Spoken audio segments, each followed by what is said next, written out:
अस्सलाम वालेकुम दोस्तों, आज मैं आपके सामने एक ऐसी तहज़ीब का ज़िक्र करने लगा हूँ जो आज से 2500 साल पहले तक कायम थी।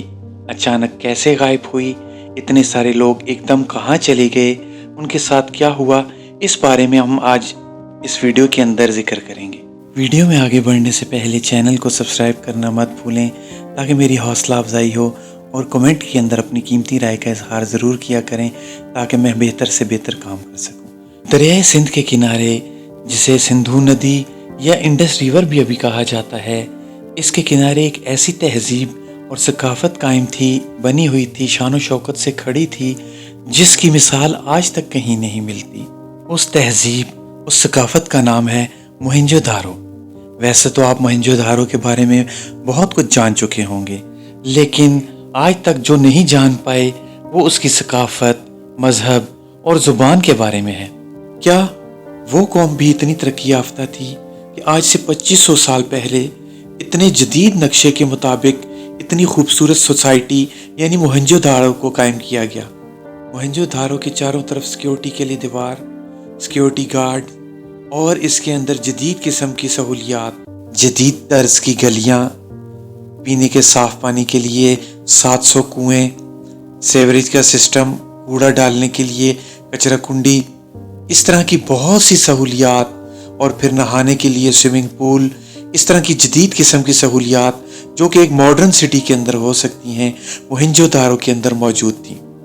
इसके अलावा वहाँ से मिलने वाले बहुत से बुत, लेकिन आज तक उन बुतों के बारे में मालूम नहीं हो सका क्या आया वो उनके किसी पेशवा के हैं, या वो उसकी पूजा करते थे, या वो उनके कोई इलाके के बड़े थे। आज तक उन बुतों से ये मालूम नहीं पड़ सका कि उनका मज़हब कौन सा था, उनकी सकाफत क्या थी, और वो किस चीज़ की पूजा करते थे। यूँ तो मोहनजोदारो एक जदीद किस्म का सिटी था, एक जदीद किस्म का शहर था, लेकिन ये लोग यहाँ आए कहाँ से? ये लोग गालिबन किसी दूसरे इलाके से, कुछ जंग के खदशे से या किसी वजह से हिजरत करके या वहाँ से माइग्रेट करके यहाँ पर आए, और यहाँ पर इन्होंने जदीद किस्म का शुरू से ही एक खूबसूरत शहर बनाया, जिसमें दो हिस्से थे, एक लोअर टाउन, एक अपर टाउन। अपर टाउन में इस इलाके के जो बहुत ही अमीर लोग रहा करते थे, या वहाँ के पुजारी वगैरह जो उनके मज़हब के बहुत करीब लोग थे, वो रहा करते थे। लोअर टाउन के अंदर वो लोग रहा करते थे जो छोटे गरीब तबके के लोग, जो इस इलाके के छोटे मोटे काम करते थे, जो तिजारत छोटी मोटी करते थे, जो खेती बाड़ी करके अपना गुजर बसर किया करते थे।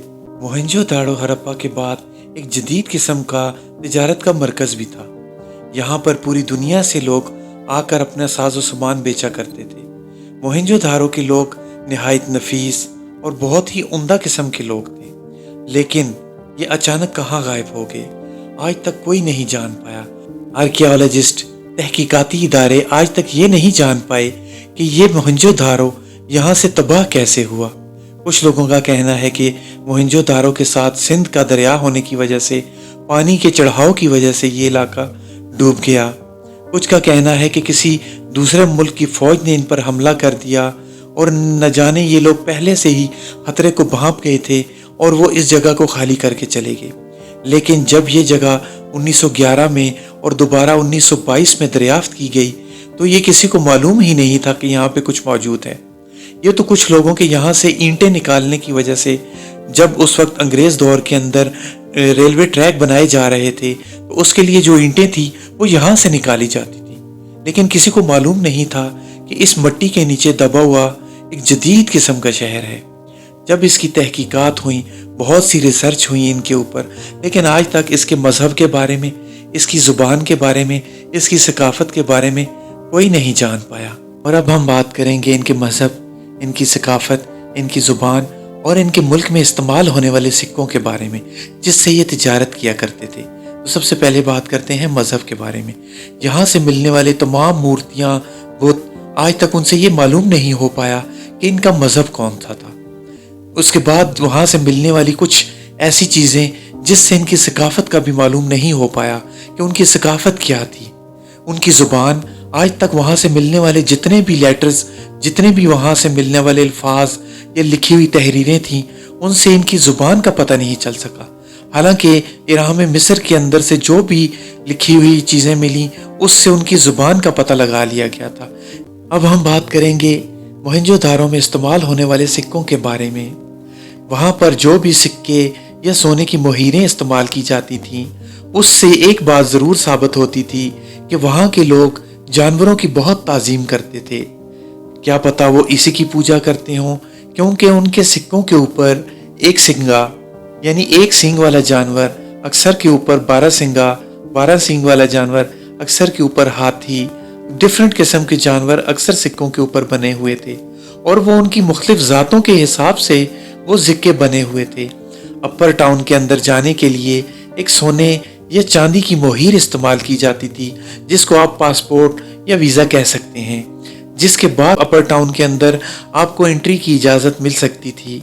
मोहनजोदारो की तहकीक कई सालों से जारी है, लेकिन आज तक इस तहकीक के अंदर इनके मज़हब के बारे में, सकाफ़त, इनके रहन सहन के बारे में, इनकी ज़ुबान के बारे में कुछ भी मालूम नहीं हो सका।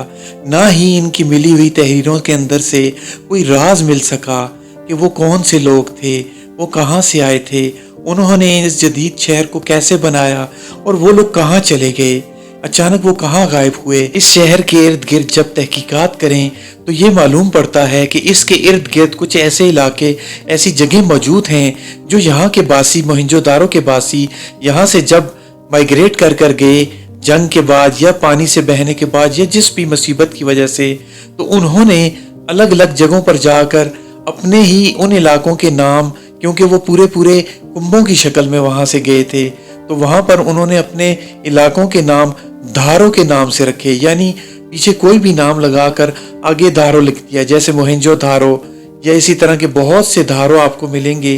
तो इससे मालूम होता है कि शायद ये लोग वहाँ से माइग्रेट करके इसी तरह छोटे छोटे कस्बों, छोटे छोटे इलाकों में बट गए थे, लेकिन आज तक कोई भी ऐसी तहकीक नहीं मिली।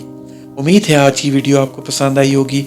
वीडियो को लाइक, शेयर और चैनल को सब्सक्राइब करना मत भूला करें। मेरी हौसला अफजाई करें और कमेंट सेक्शन के अंदर अपनी राय का इजहार ज़रूर किया करें। मिलते हैं अगली शानदार वीडियो में।